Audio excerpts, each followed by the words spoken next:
Multiplication division properties of exponents. What is the difference between the multiplying and dividing properties of exponents? We'll take a look at those. First off, we have to remember that a power is made up of a base and an exponent. In the multiplication property or law, it tells us when the bases are alike, we add the exponents. Well, here the bases are alike, so we get a 2, and 3 plus 2 will give us a total of 5. What does this really represent? We have to remember that this is 3 2's, and this is 2 2's. And we can see that there are 5 2's, and that would keep us with the 5 as an exponent. Let's practice that a little bit. Here we have m to the 5th times m to the 7th times m to the 3rd, all the same base of m. So all we have to do is add the exponents. 5 plus 7 plus 3 give us a total of 15. Take a look at something a little bit different. 4a squared times 3a. What we have to remember is that numbers go with numbers and like variables go with like variables. So 4 times 3 is 12, and altogether I have 3 a's. 2 here, 1 there. One more time, a little bit more involved. 4r to the 6th s times 7r to the 3rd s to the 5th. Numbers with numbers, so 4 times 7 is 28. We have r, 6 and 3 give us 9. And here s's, I have 1 here and 5 there, giving me a total of 6. Let's talk about raising a power to a power. Now, this also is a property, and it talks about it, but if we remember that parentheses means that we need to multiply, this will help us. So first of all, let's see what this is. This really is 2 squared times 2 squared times 2 squared, which is a bunch of 2's, isn't it? Giving us a total of 6. Well, if we use the rule, which is keep the base and multiply the powers, 2 times 3, well, 2 times 3 is 6, and that's how many we actually came up with. So whenever we see parentheses, if you think about it, if you see parentheses, you know that this is 2 times 3, and we're going to multiply those. That parentheses in the middle there is going to tell us that we need to multiply. So let's take a look at a couple problems and see if we can work with it. Here we have example 4. I have g to the 5th, all raised to the 4th. Keep the base, which is a g. 5 times 4, because that parentheses, will give us 20. I'm going to do it again here. Here I have 2x to the 5th to the 3rd power.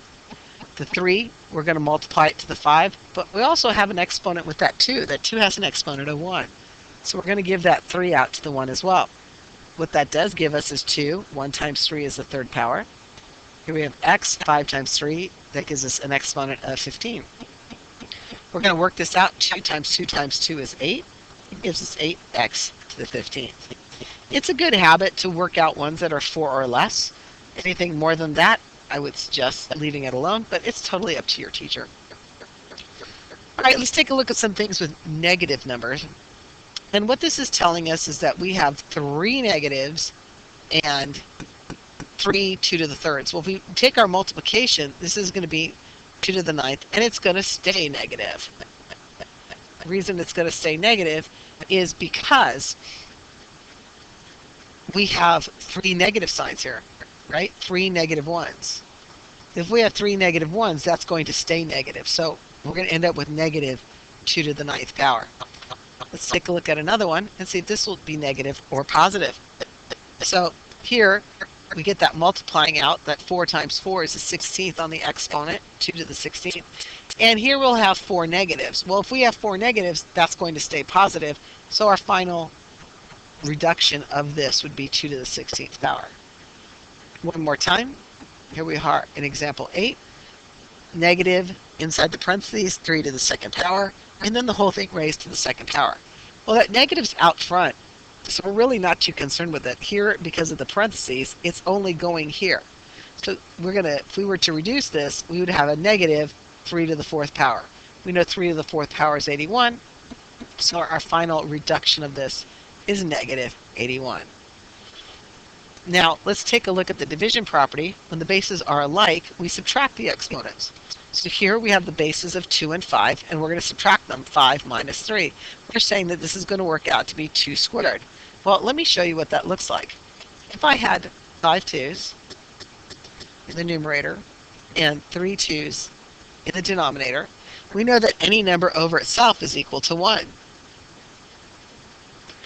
1 times 1 times 1 times 2 times 2 is going to get us back to this 2 squared, which also equals just 4. So we can see how that division property law works and why it came about. But let's remind ourselves about some things. Just for example, 4 to the second power divided by 4 to the second power. Now, if we follow the rule, which is keep the base and subtract the exponents, 2 minus 2. Well, 2 minus 2 is 0. And we also know that anything to the 0 power is equal to 1.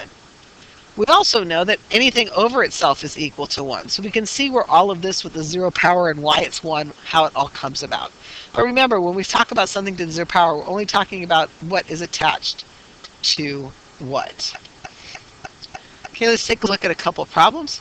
Here we have 4 to the 12th divided by 4 to the 8th. We're going to keep the base of 4, and 12 minus 8 would give us 4.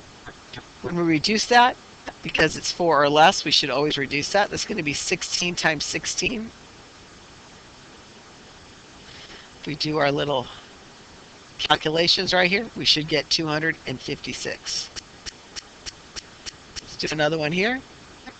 W to the 18th divided by W to the 13th. If we were to simplify that, there are 5 extra W's in the numerator, so we're going to put it up there like that in the numerator. Let's take a look at something a little bit more complicated. Here we have 2x squared y to the third. Again, it's all raised to the second power. So we want to give that exponent out to every single thing in there, even this base of 2, which has an exponent of 1.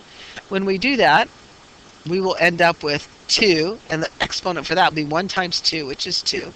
Here we'll have a base of x. Exponents will multiply. 2 times 2 is 4. All divided by the base of y. 3 times 2 is 6. Again, we need to simplify this a little bit more. 2 squared is 4.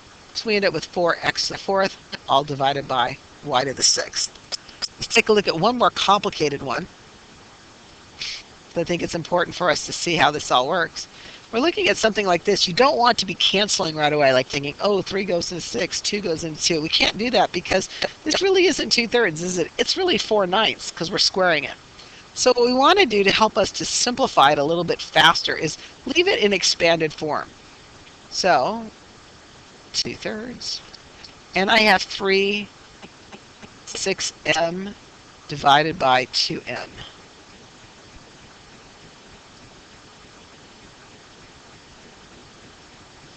Okay, then I'm going to cancel things. I know that 3 can go into 6 2 times.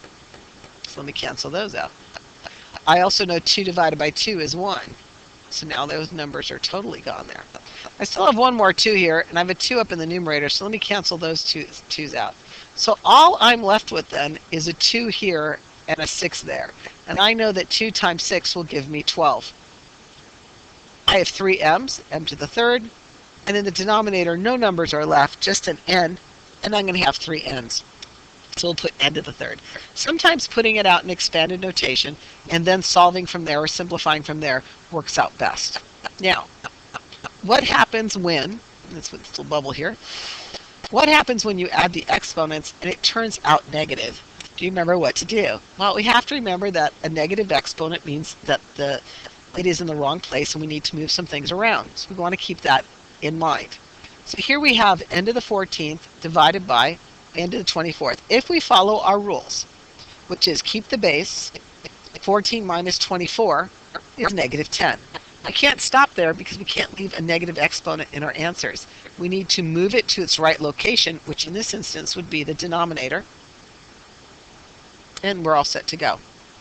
Now, some people can get from here to here automatically because they can envision 14 n's in the numerator, 24 n's in the denominator. There's a net of 10 n's in the denominator. Let's take a look here at this example. 14, which says 6b to the third divided by 18b to the third. All you have to do is put the numbers together, numbers with numbers, variables with variables. Here you have 6/18, which 6/18 reduces down to 1/3.